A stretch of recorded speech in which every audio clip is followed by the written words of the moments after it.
Good morning students. आज हम पाठ 7 पापा खोगे पढ़ेंगे। पापा खोगे जो कि एक नाटक है।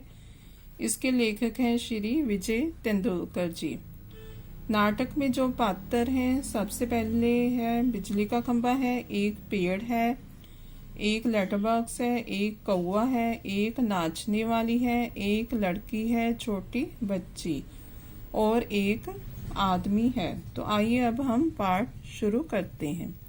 सड़क, रात का समय, समुंदर के सामने फुटपाथ, वहीं पर एक बिजली का खंभा, एक पेड़, एक लेटर बॉक्स, दूसरी ओर धीमे प्रकाश में एक सिनेमा का पोस्टर। पोस्टर पर नाचने की बगीमा में एक औरत की आकृति, समुंदर से सनसनाती हवा का बहाव, दूर कहीं कुत्तों के भौंकने की आवाज। इस नाटक में लेखक ने ये बताया है कि ये खंभा, ये पेड़, ये पोस्टर में नाचने वाली औरत है, तो ये सारे निर्जीव हैं। लेकिन रात के समय जब चारों ओर शांति हो जाती है तो ये सारे एक दूसरे से ऐसे बातें करते हैं जैसे हम करते हैं, बल्कि रात के समय ये सजीव हो जाते हैं। ये लेखक की कल्पना है। खंबा, जमाई रोकते हुए, राम राम राम, रात बहुत हो गई। पेड़, आजकल की रातें कैसी हैं, जल्दी बीतने में ही नहीं आती। खंबा, दिन तो कैसे ना कैसे हड़बड़ी में बीत जाता है। पेड़, लेकिन रात को बड़ी बोरियत होती है। खंबा, तब भी बरसात की रातों से तो ये रातें कहीं अच्छी हैं। पेड़, राजा, बरसात की रातों में तो रात भर भीगते रहो, बादलों से आने वाले पानी की मार खाते रहो, तेज हवाओं में भी बल्ब को कसकर पकड़े बराबर एक टांग पर खड़े रहो, बिल्कुल अच्छा नहीं लगता। उस वक्त लगता है इससे तो अच्छा था ना होता बिजली के खंभे का जन्म, बल्ब फेंक तब दूर कहीं भाग जाने का जी होता है।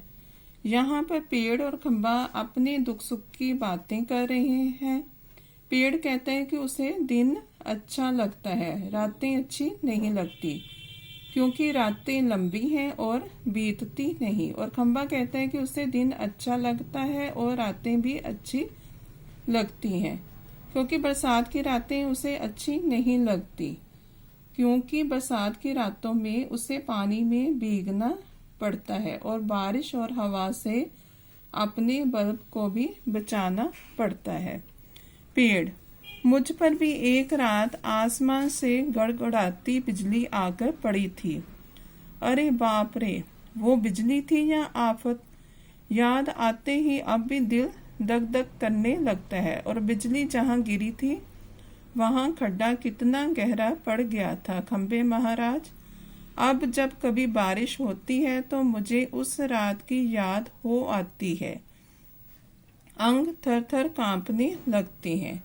जब खंबे ने पेड़ से बरसात की रात में होने वाली परेशानी का जिक्र किया तो पेड़ को भी अपनी एक भयानक रात याद आ गई जब उस पर बिजली गिरते गिरते बची थी, और उस रात को याद कर वह थर थर कांपने लगा।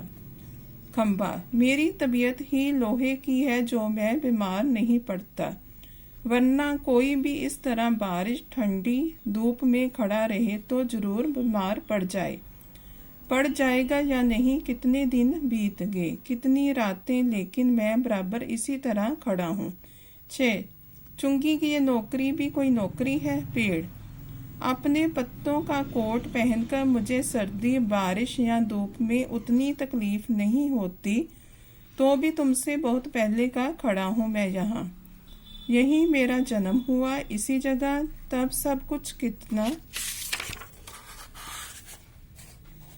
अलग था यहाँ वहाँ के। वे सब ऊंचे ऊंचे घर नहीं थे, तब ये सड़क भी नहीं थी। वह सिनेमा का बड़ा सा पोस्टर और उसमें नाचने वाली औरत भी तब नहीं थी, सिर्फ सामने का ये समुंदर था। बहुत अकेलापन महसूस होता था। तब जहाँ लाकर खड़ा किया गया तो सोचा चलो कोई साथी तो मिला, इतना ही सही, लेकिन वो भी कहाँ। तुम शुरू में मुझसे बोलने को ही तैयार नहीं थे। मैंने बहुत बार कोशिश की, पर तुम्हारी अकड़ जहाँ थी वहीं कायम। बाद में मैंने भी सोच लिया इसकी नाक इतनी ऊंची है तो रहने दो। मैंने भी कभी आवाज नहीं लगाई। हाँ, अपना भी स्वभाव जरा ऐसा ही है खंबा। और एक दिन जब आंधी पानी में मैं बिल्कुल तुम्हारे ऊपर ही आ पड़ा पेड़। बाप रे, कैसा था वो आंधी पानी का तूफान। अब खंबा, तुम खड़े थे इसीलिए मैं कुछ संभल गया। हाँ, तुमने मुझे ऊपर का ऊपर झेल लिया, वह अच्छा हुआ। चाहे तुम खुद काफी जख्मी हो गए। बाद में मेरा गुरूर भी जड़ गया और अपनी दोस्ती हो गई। पेड़, हवा आज भी बहुत है। दोनों चुप। हवा की आवाज, कुत्ते का भौंकना, पोस्टर पर बनी नाचने वाली औरत टेढ़ी हो जाती है, उसके घुंघरू बजते हैं, वह फिर पहले की तरह स्थिर हो जाती है। लेटरबॉक्स किसी दोहे का एक चरण गुनगुनाता है और रुक जाता है। कौआ पेड़ के पीछे से झांक कर, कौन है जो रात के वक्त इतनी मीठी आवाजें लगाकर मेरी नींद खराब करता है। जरा बस चैन नहीं इन्हें। यहाँ पर पेड़ और खंबा एक दूसरे के साथ अपनी बातें साझा कर रहे हैं। पेड़ और खंबा एक दूसरे को बता रहे हैं कि उनकी दोस्ती कैसे हुई। लेकिन अब यहाँ एक लेटर बॉक्स भी आ गया है जो उनके साथ अपनी बातों को साझा करेगा। और अब एक कौवा भी आ गया है जो इनसे बातें कर रहा है। लेटर बॉक्स,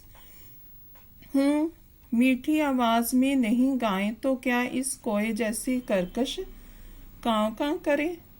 कहता है जरा बर भी चैन नहीं। पेट में हाथ डालकर एक पत्ता निकालता है, धीरे से जीभ को लगाकर खोलता है, उसमें से कागज निकालकर रोशनी में पढ़ने लगता है। अब जहाँ कौवा और लेटरबॉक्स आपस में बातें कर रहे हैं। कौवा कह रहा है कि वह उसकी नींद खराब कर रहा है, लेकिन लेटरबॉक्स कहता है कि मैं नींद खराब नहीं कर रहा हूँ क्योंकि मेरी आवाज कौवे जैसी कर्कश नहीं है। अब लेटरबॉक्स अपने पेट में से चिट्ठी निकालकर पढ़ रहा है। क्या लिखा है कि चिट्ठी में, आइए देखते हैं। ये किसकी चिट्ठी आकर पड़ी है? हेडमास्टर। ठीक, क्या कहता है? श्रीमान श्रीयुत गोविंद राव जी, आपका लड़का परीक्षित पढ़ाई में काफी कमजोर है। क्लास में उसका ध्यान पढ़ाई में बिल्कुल नहीं रहता। इसकी बजाय उसे क्लास से गायब रहकर बंटे खेलना ज्यादा अच्छा लगता है। आप एक बार खुद आकर मुझसे मिलिए।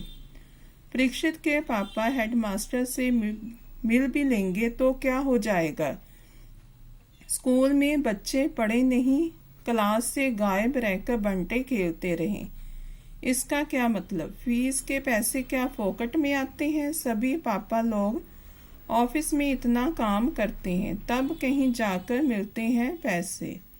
उन्हें ये बच्चे फोकट के समझे, आखिर क्यों? छे, मुझे हेडमास्टर होना चाहिए था। इस परीक्षित के होश तब मैं अच्छी तरह ठिकाने लगाता है। वह पत्थर रखकर दूसरा निकालता है। यहाँ पर यही दिखाया गया है कि लेटर बॉक्स अपना समय निकालने के लिए लोगों की चोरी चोरी चिट्ठियों को पढ़ता है और खंबा उसको रोक रहा है। खंबा, क्यों लालताऊ आज किस किस के पत्ते चोरी चोरी पढ़ते रहे? लेटर बॉक्स आश्चर्य से, चोरी चोरी? चोरी किस लिए? सभी चिट्ठियां मेरे ही तो कब्जे में होती हैं। अच्छी तरह रोज रोज पढ़ता हूँ। पेड़, कब्जे में होने का मतलब ये तो नहीं लालताऊ कि लोगों की चिट्ठियां फाड़ फाड़ कर पढ़ते रहो। पोस्ट मास्टर को पता चल गया तो? लेटर बॉक्स, चलता है पता तो चल जाने दो। मेरी तरह यहाँ रात दिन बैठकर दिखाए तब पता चले। परसों वह पोस्टमैन मेरे पेट में से चिट्ठियां निकाल रहा था और मुझे इतनी लंबी जमाई आई कि रोके नहीं रुकी। जमाई लेता है वह देखता ही रह गया। चिट्ठियों का बंडल बनाकर जल्दी जल्दी चलता बना वह। लेकिन ये लेटर बॉक्स इसे नहीं बोरियत होती एक जगह बैठे बैठे। मैं कहता हूँ 4 चिट्ठियां मन बहलाने के लिए पढ़ भी ली तो क्या हो गया पेड़। लेकिन चिट्ठी जिसे लिखी गई हो लालताऊ उसे ही पढ़नी चाहिए। वह प्राइवेट होती है, प्राइवेट लेटर बॉक्स। मैं कहाँ किसी की चिट्ठी पास रख लेता हूँ। जिसकी होती है उसे मिल ही जाती है। किसी की गुप्त बातें मैं कब बाहर निकलने देता हूँ। वह मुझ तक ही रहती है। इसीलिए तो मुझे अपना बहुत महत्व लगता है। यहाँ पर पेड़, लेटर बॉक्स, कौवा, खंबा, यहाँ सभी आपस में बातें कर रहे हैं और लेटर बॉक्स चोरी चोरी लोगों के पत्र पढ़ रहा है और पेड़ उसको रोकता है कि चिट्ठियां किसी की प्राइवेट होती हैं, उनको नहीं पढ़ना चाहिए। और लेटर बॉक्स कहता है कि मैं बोल तो सकता नहीं और किसी की प्राइवेट बातें मैं बाहर जाकर मैं बताऊंगा ही नहीं। अपना समय पास करने के लिए मैं इन चिट्ठियों को पढ़ लेता हूँ। ओके स्टूडेंट्स, आज हम यहाँ तक ही करेंगे। नेक्स्ट पेज हम नेक्स्ट वीडियो में करेंगे। थैंक्स।